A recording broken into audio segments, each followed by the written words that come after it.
Hi viewers, welcome to filmy beat. నేను మీ అనుష. రామ్ చరణ్ హీరోగా శంకర్ దర్శకత్వంలో రూపొందిన గేమ్ చేంజర్ సినిమాను శ్రీ వెంకటేశ్వర క్రియేషన్స్ బ్యానర్లో దిల్ రాజు అలాగే ఆయన సోదరుడు శిరీష్ భారీ బడ్జెట్తో నిర్మించారు. సంక్రాంతి కానుకగా థియేటర్లలో రిలీజ్ అయిన ఈ పొలిటికల్ యాక్షన్ థ్రిల్లర్ బాక్సాఫీస్ దగ్గర బొక్కబోర్లా పడింది మనకు తెలుసు. ఇక నిర్మాతలకైతే తీవ్ర నష్టాలు మిగిల్చింది. సినిమా వచ్చి 6 నెలలు గడిచినా ఈ పరాజయాన్ని ఎవరు మర్చిపోలేకపోతున్నారు. ఇక రీసెంట్గా గేమ్ చేంజర్ ఫలితంపై దిల్ రాజు సోదరుడు శిరీష్ మాట్లాడిన మాటలు వివాదానికి దారితీశాయి. సినిమా విడుదలైన తర్వాత రామ్ చరణ్ లేదా డైరెక్టర్ శంకర్ ఎవరూ కూడా తనను సంప్రదించలేదని ఆయన చెప్పారు. దీంతో రామ్ చరణ్ అభిమానులు తమ హీరో తప్పు లేదని, అనవసరంగా నిందిస్తే ఊరుకోమని శిరీష్ పై దండయాత్ర ప్రకటించారు. ఇది కూడా మనం చూసాం. దీంతో క్షమించమని కోరుతూ శిరీష్ ఒక నోట్ కూడా రిలీజ్ చేయడంతో ఈ వివాదం కాస్త సద్దుమణిగింది. ఇదిలా ఉంటే అల్లు అర్జున్ హీరోగా సుకుమార్ దర్శకత్వంలో అదే శ్రీ వెంకటేశ్వర క్రియేషన్స్ నిర్మించిన ఆర్య చిత్రం అప్పట్లో ఎంత పెద్ద విజయం సాధించిందో మనకి తెలుసు. 6 కోట్ల రూపాయల బడ్జెట్తో నిర్మించిన ఈ సినిమా 35 కోట్ల రూపాయల వసూలు సాధించింది. ఈ యూత్ఫుల్ లవ్ స్టోరీకి యువత కనెక్ట్ అవ్వడంతో సినిమా ఊహించని విజయం సాధించింది.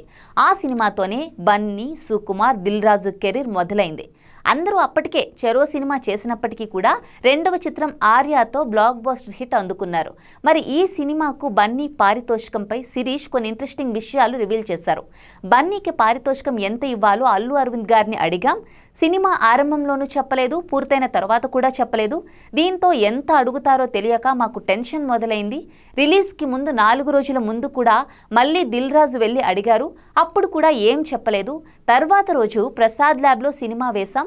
సినిమా చూసి ఏం మాట్లాడకుండా అరవింద్ గారు కారెక్కి వెళ్ళిపోయారు.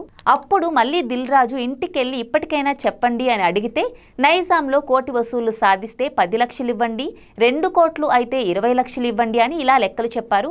కానీ 5 కోట్లు వస్తే 50 లక్షలు వద్దు, 40 లక్షలే ఇవ్వండి, అదే బన్నీ పారితోషికం, అంతకు మించి రూపాయి కూడా ఎక్కువ వద్దు అన్నారట. నిర్మాత సమస్యలు ఆయనకు తెలుసు కాబట్టి అర్థం చేసుకున్నారు. బన్నీ కూడా ఎంతో డౌన్ టు ఎర్త్ ఉంటారు, నిర్మాతలను అర్థం చేసుకుంటారు. అందుకే బన్నీ నేడు గొప్ప స్థానంలో ఉన్నాడు అన్నారు నిర్మాత శిరీష్. అయితే సినిమా హిట్ ఫ్లాప్ అనేది హీరోపై ఆధారపడి లేదు. డైరెక్టర్ చెప్పినదే హీరో చేస్తాడు. అది ఆర్యాలో బన్నీ అయినా, గేమ్ చేంజర్లో చెర్రీ అయినా వాళ్ళ 100% వాళ్ళు ఇచ్చారు. అందుకే ఈరోజు వారిద్దరూ కూడా పాన్ ఇండియన్ స్టార్స్ అయ్యారు. అది గుర్తించాల్సిన అవసరం ఎంతైనా ఉంది.